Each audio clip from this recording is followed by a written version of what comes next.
नमस्कार दोस्तों, मैं अशोक कुमार सुपर प्रॉपर्टी सिरसा की तरफ से आपका स्वागत करता हूं।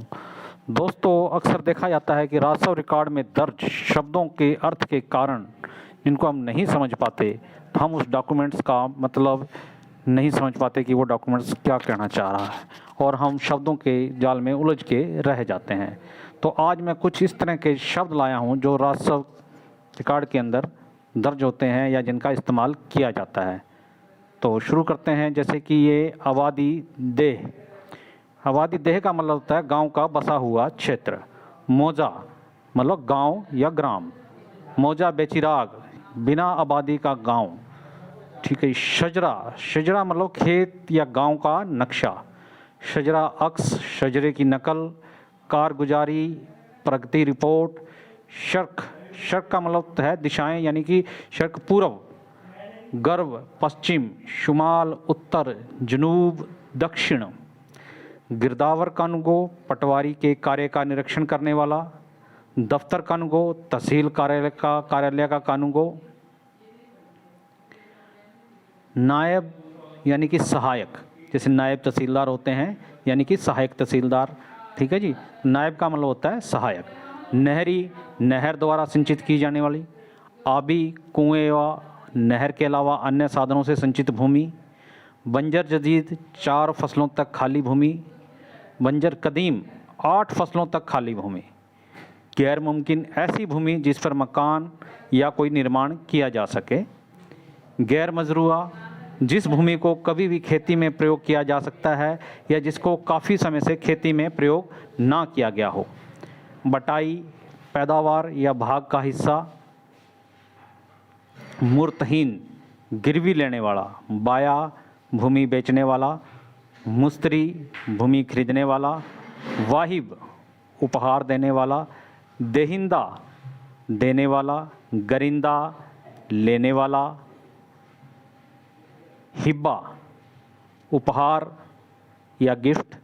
बददस्तूर, जैसे का तैसे, पूर्ववर्त पहले जैसा।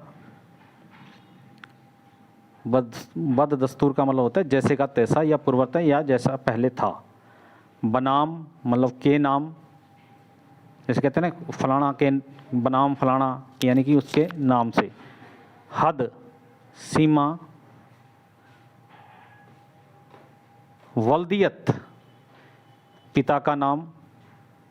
पिसर या वल्द का मतलब होता है पुत्र या सन ऑफ। दुख्तर, पुत्री या सुपुत्री। वालिद मतलब पिता। वालदा, माता या माँ। बेवा का मतलब विधवा।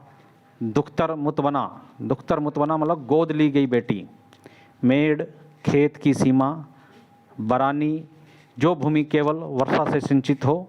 चाही, जिस भूमि को अच्छी तरह से सिंचित किया जा सकता हो। चाही, मुस्तार, खरीदे गए पानी से सिंचित भूमि। जैसे पानी खरीद लेते हैं, किसी के ट्यूबवेल से पानी ले लिया गया, किसी के कुएं से पानी ले लिया गया, भी मुझे इतने समय के लिए आप पानी दे दीजिए। किसी मोटर का हिस्सा होता है, मोटर किसी की और होती है, वहाँ से पानी खरीद लेते हैं, उसको कहते हैं चाही मुस्तार, यानी खरीदे गए पानी से सिंचित भूमि। चाही नहरी, जिस भूमि को कुएं व नहर के पानी से सिंचित किया जाता है। खुर्द मतलब छोटा। फोत विला वसीयत, ये आपने कई बार देखा होगा, इंतकाल के ऊपर ये लिखा होता है फोत विला वसीयत, यानी कि जब किसी की डेथ हो जाने के बाद और उसका कोई विल नहीं होती या कोई वसीयत नहीं की गई होती, और जब वो उस प्लाट को वो उसके ओनर्स के नाम या उनके वारसान के नाम पटवारी जब चढ़ाता है तो उस पर लिख दिया जाता है फोत विला वसीयत, यानी कि जब कोई आदमी बिना वसीयत किए बिना मर जाता है तो उसकी जब वो आगे वो वसीयत चढ़ाई जाती है तो उस पर फोत विला वसीयत लिखी जाती है।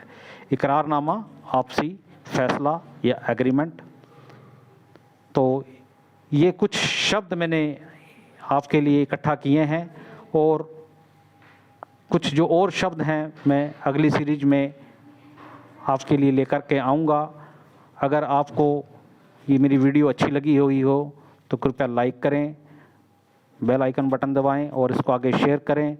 और आप अगर और किन्हीं शब्दों का अर्थ जानना चाहते हैं तो मुझे कमेंट में लिखें ताकि मैं उन शब्दों का आपको अर्थ बता सकूं। तो दोस्तों, उम्मीद करता हूं आपको मेरी वीडियो पसंद आई होगी। ज़्यादा से ज़्यादा शेयर और लाइक करें। धन्यवाद। जय हिंद, जय भारत।